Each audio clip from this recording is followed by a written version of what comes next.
Good morning, Stanford Board of Realtors. Thank you very much for joining us again today. We're not usually on Wednesday, but we have a very important day tomorrow. So it became quite apparent that we get a very talented individual to speak with us regarding PPP, PUA, and all the P's that are out there, and every other acronym you can imagine. So for those of you that are new to a membership, I'm Victor. I'm your 2020 Stanford Board of Realtors president. I'm broadcasting from my home today, and the effort is to streamline the technology and not have any hiccups or any pauses. So hopefully this will work out. Folks, I am going to ask that if you have any questions, the bottom of your desk tab, you'll see a Q&A button. Please, let's use that. Let's stay away from the chat because I don't have access to that as readily as I do the Q&A. So any questions that come in, I will field them and I will convey them to Ryan, and then we can proceed. So we're just going to wait for Ryan to really get a big gulp of coffee before we put him on the spot. Okay, folks, today we have Ryan Sheppard. He is a partner at Knight Rolleri, if I'm pronouncing that properly, Sheppard. He he's a CPA for Connecticut and New York, and he tends to folks that are high net worth, divorce cases, complex foreign tax issues, amongst others. So with that said, Ryan, take us through the PPP, take us through the PUA, and anything else in the alphabet that can come our way via accounting and taxes. Thanks, Victoria. I appreciate you having me. You're right about all the acronyms. I mean, over the past 10 weeks or so, we've gotten to know many new acronyms, and for those of us that live in the tax world, that's nothing new, but now we have to learn all new acronyms for everything that's going on. To have such an upheaval in a matter of weeks with not only the tax code, but unemployment to loans, to small business is really pretty remarkable. And staying on top of that, as you can imagine, is quite a challenge for anyone. So a lot of my work is consulting with small business and the self-employed as well. So as I help them get through this process, you can imagine it's quite the learning curve for anyone, let alone someone going through the process. So again, thanks for having me. I'll start off with the PPP program. So that is called the Paycheck Protection Program. As many of you, it's been a pretty popular program in the news and everywhere over the past several weeks. You've probably heard it before. What many people still don't know is that it does qualify for the self-employed. You don't have to have any employees for the program. Let me explain a little bit about how it works, and then we can talk about how to possibly get it. So the Paycheck Protection Program, step one in that is to first calculate what your average wages are for any given month. And by the way, when they say that, even though you're self-employed, for this definition, it counts as your wages too. If you earn over $100,000 a year, and in this county, of course, it's pretty common, you have to annualize it at 100 and cap it at 100. So in that example, let's just say I make $200,000 a year. You would take 100,000 because that's your cap. You would divide that by 12. That's kind of step one. That comes to 8,000 and change. Step two of that is you take that times 2.5. So once you do that math, then that calculates your loan amount. You submit that to your bank. Right? So the bank then approves it and sends it up to the SBA. Now you might ask, well, what do I submit to my bank? That's a great question. So as you can imagine as well, the banks are also getting up to speed with all the changes going on. So my advice in a real practical world scenario, the best thing to give them to make this as simple as possible is your 2019 Schedule C form from your tax return. That's going to be the cleanest. It's going to be the way they're going to understand it the most. If you give them something else like a profit and loss statement by month or something, chances are you're going to have more questions than you will a Schedule C. So if you can, that's the better way to go. Anyway, that 2.5, like I mentioned, at the 8,000 and change, so call it 20 some odd thousand. Once the banks send it up to the SBA, The SBA will then approve it and send you a loan document via email. You basically sign it, and then within a matter of hours, your account is funded with the amount. So now what? So now you've got, let's say, 25 grand in the bank from this program. The day you get the money in the bank, now starts the ticking clock. You have 8 weeks to basically spend it. So the idea is that you need to spend at least 75% of that money on payroll. If you're self-employed, like I said, that means you too. So theoretically, over the next 8 weeks, you could just pay yourself the 20 to 25 grand, whatever it is, and that counts as payroll. You are allowed to spend 25% of that money on other things, such as, if you have an office, you could spend it on rent and things like that. But you want to keep at least 75% of it towards payroll.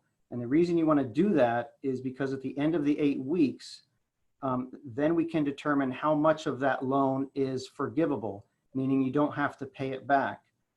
And that's the beautiful part about the program. That's why it's a nice program from that benefit.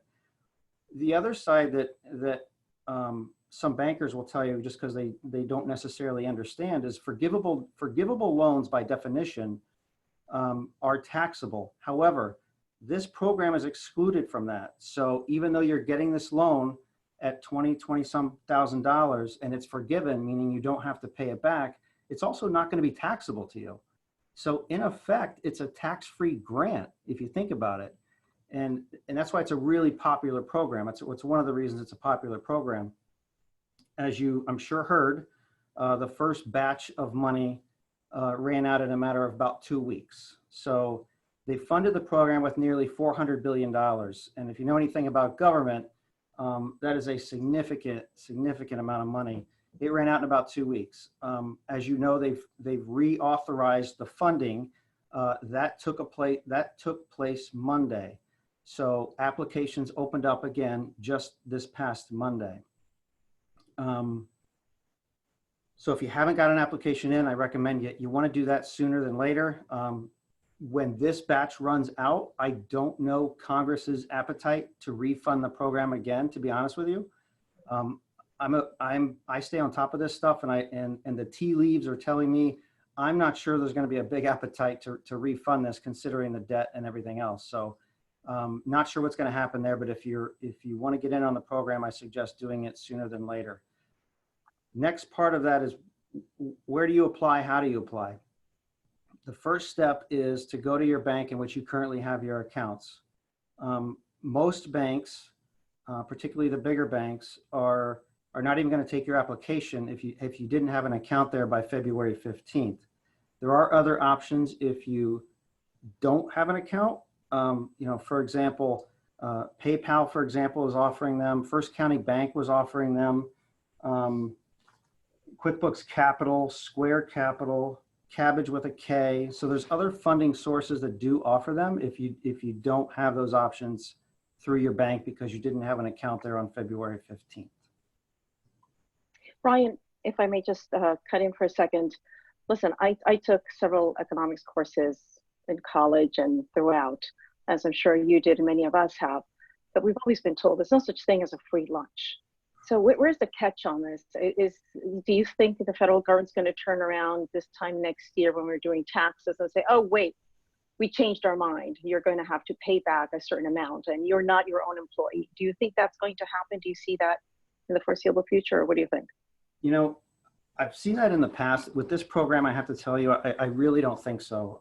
This is not going to be that way. And in fact, the statutory language for this is already written. So I do not anticipate that happening. The only thing you may ever run into is when after the 8-week period and you request the amount to be forgiven, what we don't quite know yet is what kind of checking they're going to do on this particular process. So my advice to any of my clients is make it dummy proof, meaning the money goes into your account. If you're going to use it for payroll, then literally transfer money into your personal account. Make it dummy proof so they can actually see that. Don't do anything cute like, hey, I'm gonna pay my personal rent, so I'll send it here. Although theoretically that would count. It's just not an argument you have. So make it simple and transfer it over to you personally. Well, what about for those of us who actually have our checking account, and that's the only account we have? We don't have an LLC, we don't have anything set aside. We literally manage one checking account or savings account. And from there, we parcel out how much we're going to save towards marketing, how much towards education, how much towards seminars, and how much towards our own personal income. And that we define as our income.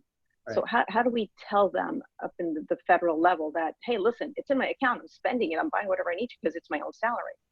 Yeah, I know. And there's nothing wrong with that argument. Like theoretically, if I were your accountant, that's something I could easily argue with the bank, but it's just not an argument I want to have. So I like to keep it super dummy proof clear, because what you don't know is who's going to be looking at this. Yeah. And the banks most likely are going to be in charge of issuing the forgiveness. And I got to tell you, I think they're going to be pretty lenient here, to be honest. However, again, I like to just make it dummy proof. So if it means you physically have to write out a check to yourself just so it shows up on the bank statement so you can show somebody that, then do that. But what you're saying is not wrong either. I'm just saying to try and make the process as easy as possible. That's what I would recommend. Right. Well, this Monday, I got on there and I sent out my paperwork, and a lot of us have as well. There's some of us that are constantly trading, constantly selling. So we have a more robust line 31. And there are others that don't have a robust line 31 because we're looking at various expenses that take us into the negative realm of Schedule C. What if our Schedule C has a negative line 31? What do we do? Yeah, that's a little problematic. I mean, the other thing you could do there, if you do have a negative, is you can take a look at a profit and loss statement over the past 12 months and sort of on a non-calendar basis. And if you have good records, like you have it in QuickBooks or something, and you have a P&L that actually shows a profit, then go with that and see if you can get that done. But the easiest way is honestly the Schedule C. Terrific. And I have a question that's come in that after the 8-week of PPP, if we're still in a position with diminished sales or income or commissions, would we be eligible for unemployment then? Or can we do both simultaneously? So that's can we do all the programs at the same time? Yeah, that's a great question. And you could actually starting, and I'll talk about unemployment next because that sort of leads into this question. And as part of the CARES Act, you know, there is an unemployment provision for self-employed now, which you know, historically is not allowed. In this example, how it works is there's two components to it for a self-employed person and frankly an employee, but let's talk about self-employed. For a self-employed person, the way you're going to do this is the unemployment's going to be comprised of effectively two pieces.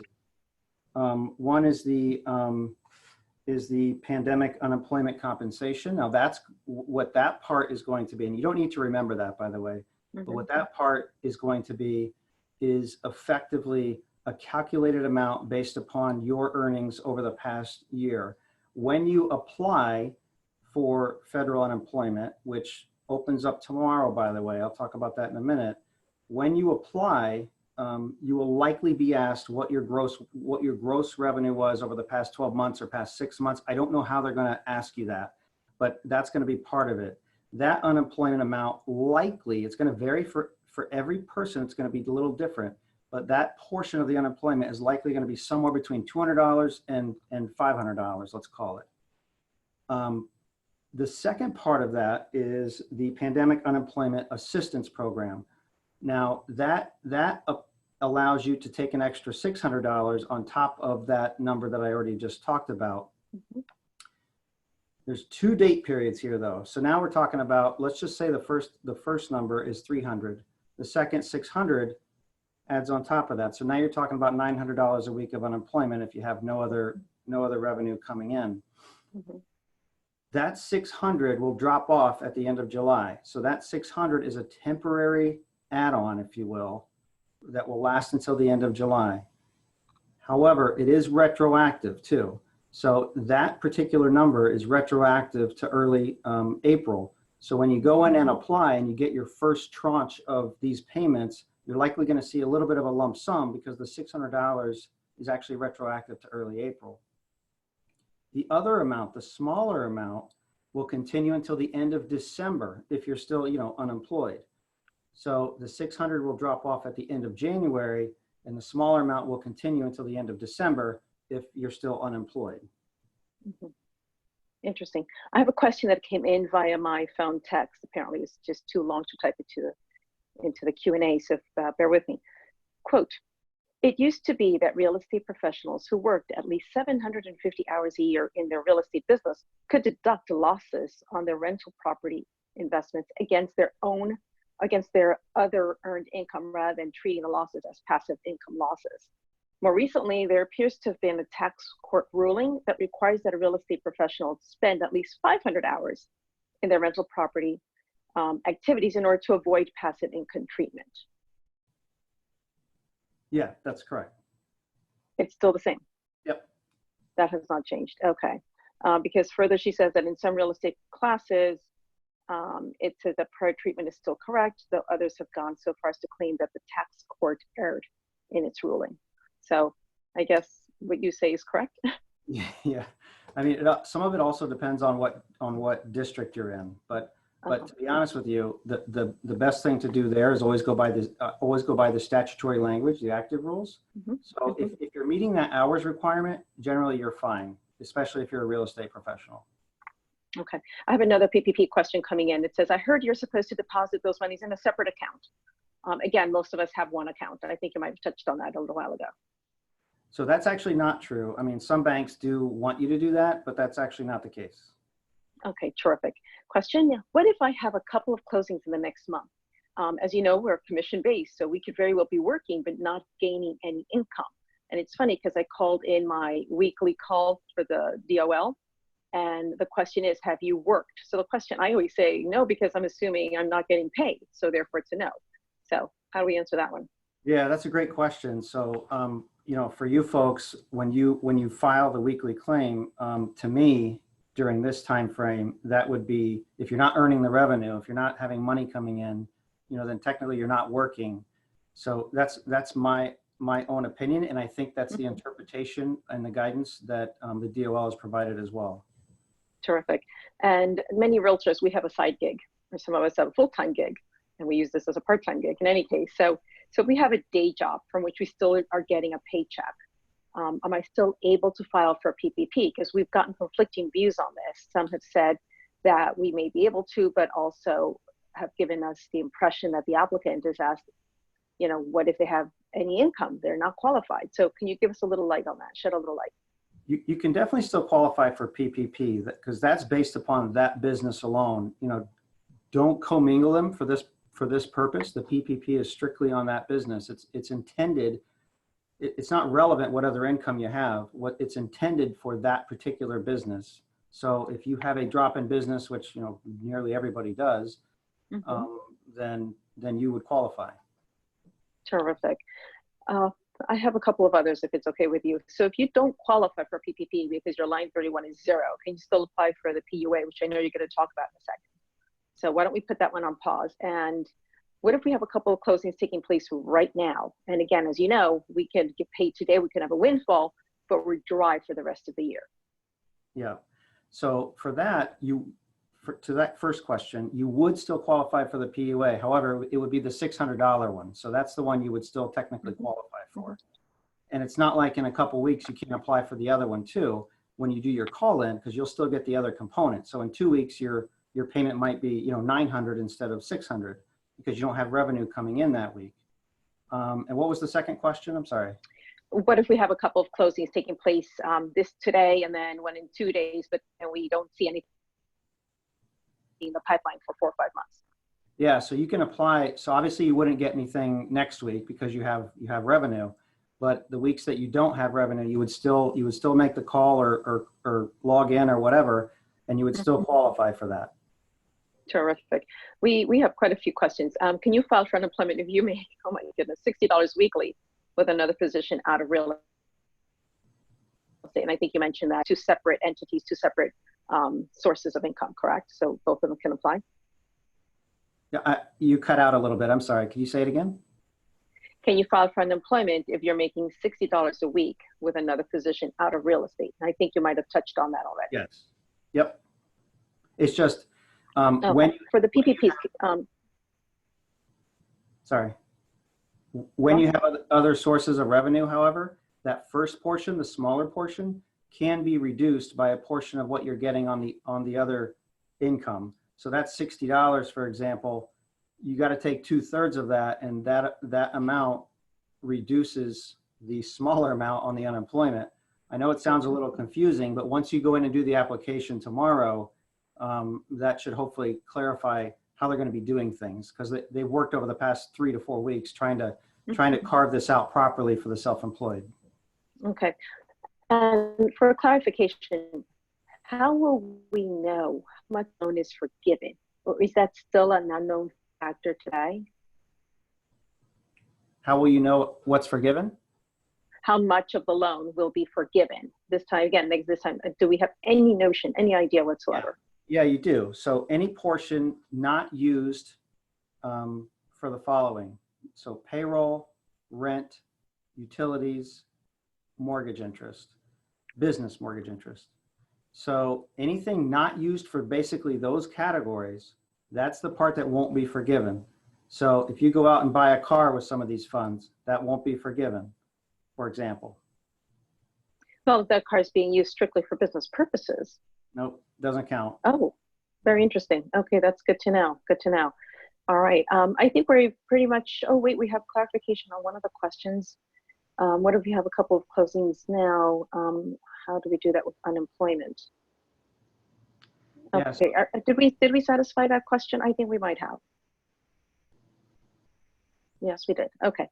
All right, let's move on. Then we'd like to hear, speak a little bit about how to file for federal unemployment. So that application will still go through the state, even though it's federal unemployment. So that application, and Vicki, I can send that to you after the call, the link to where you can find that, and I'll do that. Tomorrow, it's supposed to be up and available for all self-employed to be able to file. The Connecticut Department of Labor will tell you, do not file yet. They will tell you to wait until tomorrow if you're self-employed. If you file now, you're just going to be put in the back of the line. So wait till tomorrow when the application actually opens. You'll get the link from me, and that's how you file. Even though you're filing through Connecticut, it's actually a federally funded program.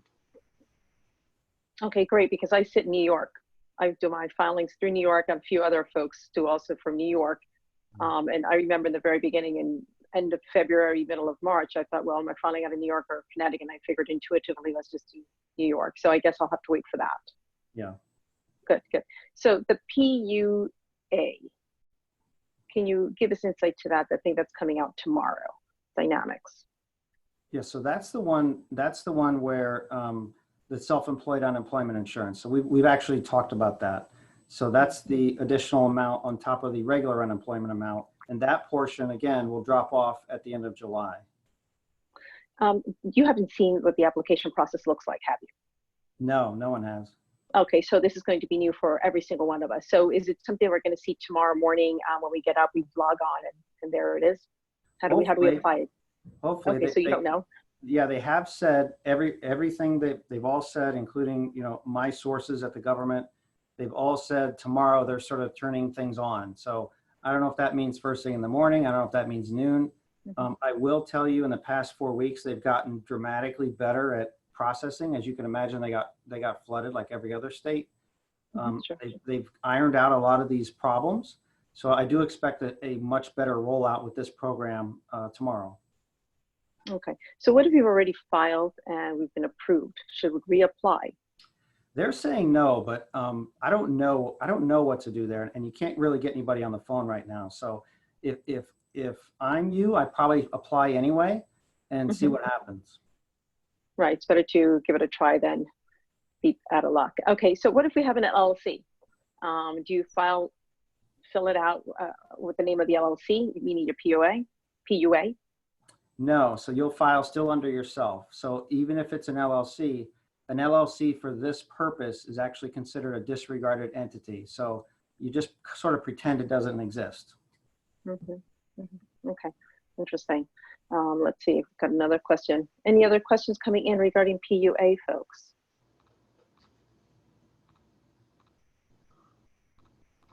Okay, nothing on my phone. Ryan, give us an idea as to what we can expect for the third quarter of the year in terms of, oh, wait, can we use PPP and PUA or only one? No, we can do both, right? You can do both. If I could add one other comment about PPP. Yes. I've had the question before, can I apply at different banks to try and get one of these in? And the answer to that is yes. So if you're concerned about not getting one, get an application in at one or more places, because the SBA is only going to issue you one, and it's going to go by your Social Security or EIN or whatever you're using.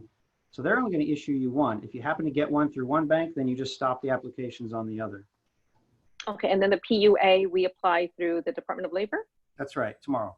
For our current state. Okay, so I'm in New York, I'd apply through New York State's Department of Labor, and Connecticut Department of Labor. Okay, and we don't even know if they have a phone for asking for any questions, because we know that we've been calling, no one ever picks up, and that's known to everyone. I know, right? I know, it's crazy. Now, if you work a full-time job and part-time real estate, do you apply for PUA or just PUA based on real estate only? I think we might have addressed that. Yeah, we did. Yes, we did. Okay. What kind of revenue evidence would you need to show for income other than your Schedule C? Like if you haven't completed that, frankly, my Schedule C was just completed yesterday. My accountant zipped through super fast as a favor. So I applied on Monday with 2018's information, and I updated with 19. Yeah, C is the best. If you don't have that, then I recommend some kind of accounting software like QuickBooks or something. Mm-hmm. To go with something that's handwritten or Excel. Remember, we're trying to make this as simple as possible to get through. So I think you'll have more problems with that than if you had like some kind of accounting software. A Schedule C would be the best. Okay, obviously for the PPP and the PUA and anything that's coming down the line. Yes. Folks, if you folks don't have a QuickBooks and you're doing it in back of the envelope, if you will, I have a terrific software that I use. It is pennies over the year, and I'm happy to share it with you. The report is super simple. My accountant is absolutely thrilled to see how concise and clear it is. So we'll talk about that offline. Anyway, now I have another, yes, please share. I will share. Thank you. So I know everybody wants to know about RealtyZam. That's the name. So now I was beginning to ask, in the third quarter of the year, I know you're not a guru unless you have a crystal ball, you can share the 7-digit numbers that we need to play lotto, but what do you see from speaking with everyone else? What do you see going on in the third quarter as we're hopefully emerging from this pandemic and we try to stabilize from the tax end? Because we're all going to need to start preparing for that eventuality for the following year. Yeah. So this will be an interesting year. I do expect a rebound.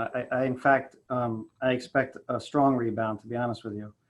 And your market in particular is going to be really interesting because, you guys know this better than me, but, folks fleeing the city or folks coming out and trying to get homes out in the suburb, who knows? But if you read those tea leaves, I would anticipate a very strong showing because a couple of things come to mind. And again, I'm a CPA, I'm not an economist, but for me, if you look at 2008, for example, as a comparison, the problem in 2008 is the banks were in big time trouble. Okay, so that was a big issue.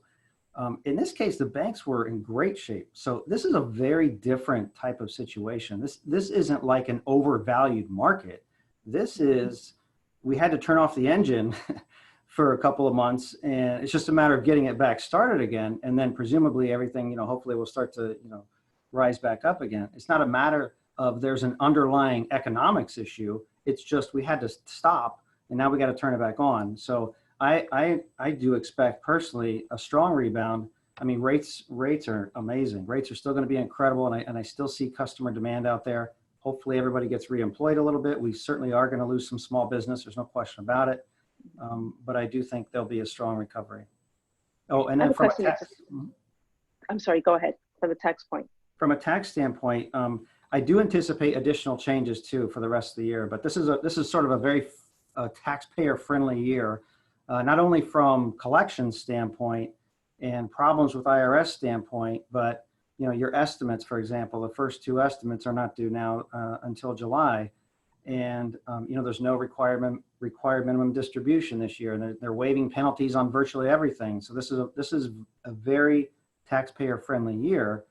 And don't forget, you may want to write this down, but if any of you were affected directly by COVID, or one of your family members were, there's a little credit buried in there now already for those of you that can roughly equate to about $200 a day for a max of a couple of weeks. And if you have a child that you've been caring for due to COVID, that can go up to 12 weeks. So you do the math, that can be pretty significant, but you should write that down and make sure your accountant is aware of that, so that when next year you do your tax return, you're eligible for that credit. And by the way, that's a refundable credit. I like that. I'm actually putting it into my phone right now. Thank you. So a question that just came in, somebody overheard or heard earlier that you also specialize in divorces and tax features there. What if there's a divorce that has just taken place and one of the parties is receiving alimony? Is that going to be considered as an income and disqualify that person for PUA, PPP? Not PPP. As far as the other one, that is unlikely because it's not from earnings. Okay. And question, would you be able to answer questions about the IRS stimulus check? Sure. Okay. JP, what's your question? It's funny, they asked the question and they haven't expanded on it. I guess an overall global view on the IRS stimulus check, any opinions? Yeah, so, they've gotten them out as quickly as probably the government can move. Getting the government to do anything quickly is like turning the Titanic. So, they've gotten them out. Some people have got them, some people haven't. It's a bit of a unexplained phenomenon on who gets it and who's had it and who doesn't have it yet. Even my own father still doesn't have it. And he's probably the simplest return the IRS has. Yeah. So who knows? They're still trickling out. It's my understanding another batch is coming out this week. There doesn't appear to be a super rhyme or reason that I can see. So there is a link online at the IRS website. You can check the status of your stimulus check, though. Terrific. Question that came in, how can you claim it if the bank account you had last year was closed? I guess you go to a different bank, right? How can you what? Sorry? How can you claim your funds if the bank account you had last year was closed? Oh. I would think you just open an account, or there are other lenders out there that I work with. Yeah, and also you can go to the IRS website, and in that stimulus section, you can actually confirm bank account information. So that might be your best place to go. Terrific. Folks, do we have any more questions for Ryan? Oh, I think I see somebody typing. Yes. Can you give us the website for the IRS? Okay, irs.gov. Yep. Okay, that's good. We can do that. With regards to the stimulus check, if you check yourself as independent, but also choose the option that you can be claimed as a dependent, do you need to amend the return to get the stimulus check? So if you could be claimed as a dependent, you're not eligible for the stimulus check. Exactly. You'd have to be absolutely independent subcontractor. Okay. Any others? Yes. Oh, they're beginning to come in now. I was told that I'm entitled to the check and was told that the info does not match the IRS records. I've checked the info and it's correct. Who do I call? What do I do? So go to the IRS website first and see what information they have on checking your stimulus check status. If all else fails, you can call the IRS. They are bringing back more employees now. Be prepared to hold, but on there they have the phone number too from where you can call. But just be prepared to sit on hold for a while. I've done that before. Would you be available by email? Yes, of course. Okay, terrific. We'll have your information later. So I guess one of the lessons learned for all of us here that literally has come about because of this pandemic is it's a lesson for everyone, not just realtors, to be not just organized, but perhaps hyper-organized with our paperwork and our filings especially. because now I know some folks filed for 2019. I personally hadn't. So I rushed my accountant to finish my Schedule C because that is what we need for both the PUA, the PPP, and anything else that comes down the line between now and the end of the year. So, you know, accountants are known for being, I'm sorry, you guys are called bean counters because you're carefully counting everything. Nothing is missed. All the I's are dotted, all the T's are crossed. And maybe we should all embrace that, that approach as well, right? Right. We are typecast. It's true. Okay. I have one last question that's coming in before we send you on your way. Am I entitled to the stimulus check as an individual, even though I filed jointly with my husband? You know, that's my situation as well. That's why I had to file my Schedule C. Yeah, it depends on what your joint return looks like. So if your income, you know, was over a certain amount, then you may not qualify. Terrific. Now, we as realtors cannot give legal advice and tax advice to our clients.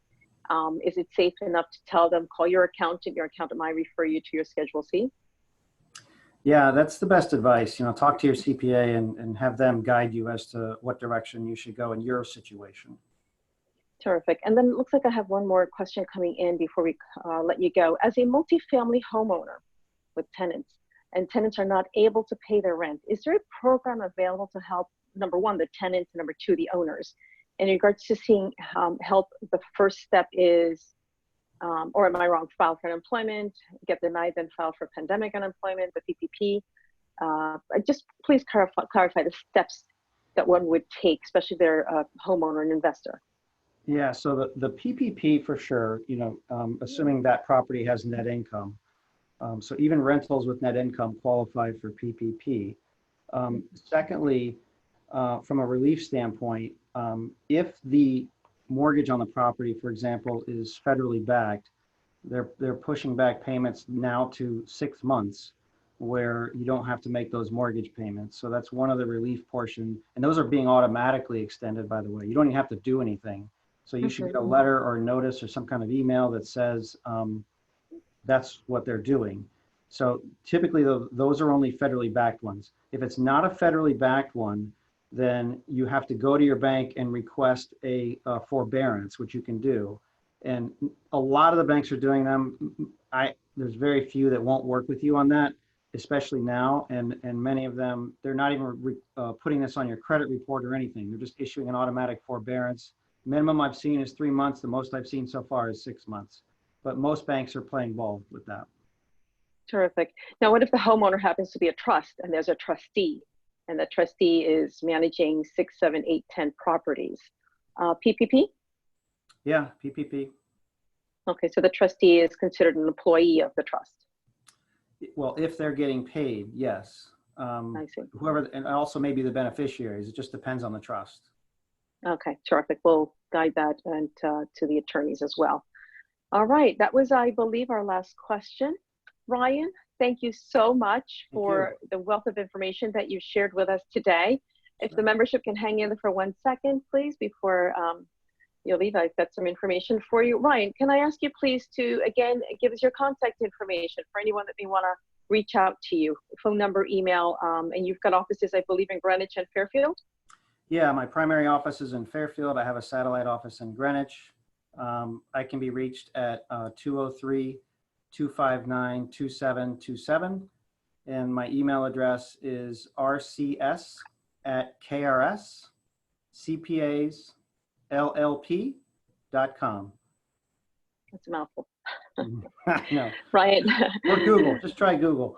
Or just Google, exactly. And again, folks, Ryan is a CPA at Connecticut and New York, and he's got an interesting background as well. I believe you're a financial forensic accountant? Yeah. What certified is that? Certified in financial forensics. Yeah, what is that? Just curiosity for some of us. You nitpick all the pennies that are floating around?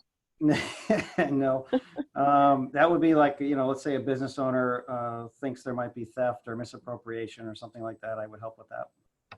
And you track everything through. Well, that's good to know in case we run into anything like that. That's good to know. Yeah. Brian, thank you very much for joining us this morning. Thank you. Thanks. Take care. Folks, just a quick note. I want to, bring this to your attention. If you have not seen Dr. Lawrence Young recently. He's got a a LinkedIn site, and he posted something very interesting. And I think it's something we should all share with our client base, or at least at the minimum, take a look at it ourselves. Folks always wonder, why is it we are essential workers? And why is the real estate industry an essential aspect of our economy? And he posted this he says, the economic impact of a typical family home sale in Connecticut, the total economic impact is $80,559. And that's because when we do the purchase, we're looking at a whole host of folks that we have to employ for that transaction to be completed. So that may be something worthwhile considering and maybe moving on in terms of a message to folks out there when they challenge us to, why are you working? Well, you know what? We move the economy, we move the markets. Last thing, today is the last day for you to complete your CE credits. So please, if you haven't done so, do so now. Today, get online. You could do it at CE Shop. We get credit for that, which is actually very helpful. Other thing, if you have any professionals out there that may want to be affiliate members of the Stanford Board, please have them join. It would be terrific to hear from them and work together as a community. And lastly, we are having bingo night. So if you haven't played bingo, we have a wonderful half-hour bingo tonight. Feel free to reach out to the Stanford Board office. It's a $5 contribution, and the winnings actually go towards your nonprofit of choice. So it's a terrific opportunity to really do good for others, have some fun, half an hour commitment, and it'll be a riot. It'll be via Zoom, which will be a first for me. So thank you again, everyone. Have a wonderful day, be productive, and we'll talk soon with our next webinar. Thank you, bye-bye.